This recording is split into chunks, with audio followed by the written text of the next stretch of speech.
Hi friends, welcome to my channel life with Mithran. எல்லோரும் எப்படி இருக்கீங்க? இன்றைக்கி வந்து vlog வந்து மில்லட் சீரீஸோட டே 3. இன்றைக்கி வந்து சாமை தக்காளி தோசை அதுதான் பார்க்க போகிறோம். செம்ம மழை இன்றைக்கி வந்து பாருங்கள், இப்படி ஊற்றுன்னு காற்று மழை பயங்கரமாக இருந்தது. அப்படியே கொஞ்ச நேரம் வேடிக்கை பார்த்துட்டு அதுக்கப்புறம் செய்ய ஆரம்பித்தாச்சு. மார்னிங் வந்து பிரேக்ஃபாஸ்ட்டுக்கு நான் இதை செய்ய போகிறேன். 1 கப் வந்து உங்களுக்கு சாமை அரிசி போட்டுக்கிட்டேன். 1 ஸ்பூன் வந்து அவல் சேர்த்துக்கிட்டேன். அதுக்கப்புறம் வந்து ஒரு 3.5 ஸ்பூன் வந்து உளுந்து, ஒரு 2 ஸ்பூன் வந்து துவரம் பருப்பு, அதெல்லாம் போட்டு ஊற வச்சு நல்லா கழுவி வச்சுக்கோங்க. ஒரு 1.5 மணி நேரம் to 2 மணி நேரம் ஊறினாலே போதும். அப்புறம் காஞ்ச மிளகா கொஞ்சம் எல்லாத்தையும் போட்டு ஊற வச்சுட்டு, இதுக்கு வந்து 2 தக்காளியே தாராளமாக போதும். இதில் நான் வந்து சாமையிலையும் திணையிலையும் மட்டும்தான் பண்ணியிருக்கேன். நல்லா முறுமுறுனே வந்திருக்கு.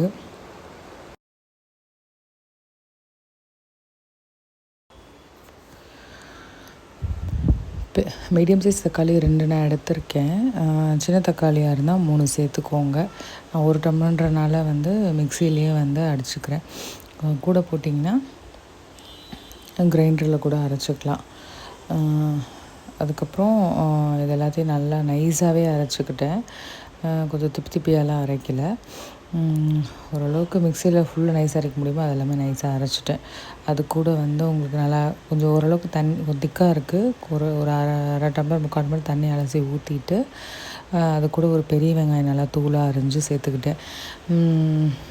வேணுங்கிறவங்க கொத்தமல்லி கருவேப்பிலை கூட சேர்த்துக்கலாம். நான் மார்னிங் கொஞ்சம் அவசரம் பண்ணிகிட்டு இருந்தேன்னா அதனால் கொத்தமல்லி இல்லை, கருவேப்பிலை இருந்தது, நான் மறந்து போயிட்டேன் சேர்க்க.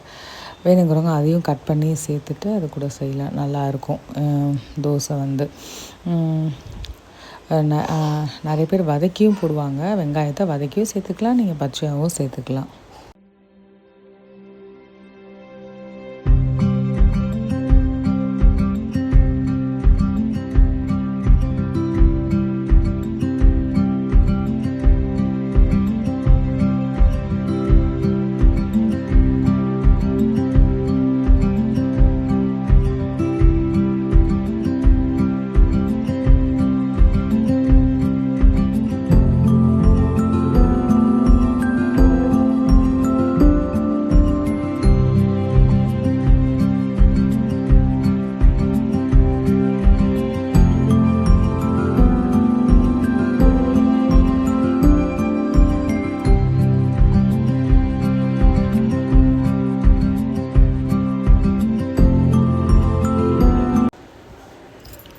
தோசை வந்து இந்த மாதிரி நல்லாவே உப்பு போட்டு கலந்துக்கோங்க.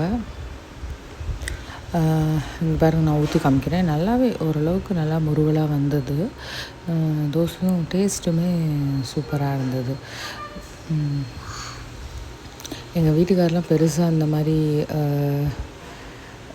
சத்தானதே முக்கால்வாசி சாப்பிட மாட்டாங்க. ஆனால் எங்கள் மாமனார் இன்லாஸ் வந்து எல்லாமே ஓரளவுக்கு சாப்பிடுவாங்க.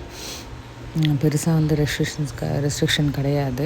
ஆனால் என் ஹஸ்பண்ட் வந்து கொஞ்சம் எல்லாம் கொஞ்சம் தோசை கூட கொஞ்சம் முருகலாக இருந்தால் ஓரளவுக்கு சாப்பிட்ருவாங்க. அவங்களுக்குலாம் நார்மல் தோசை, நார்மல் இட்லி அதுவே வந்து பர்ஃபெக்டாக பண்ணி கொடுத்துட்டா ரொம்ப பிடிக்கும்.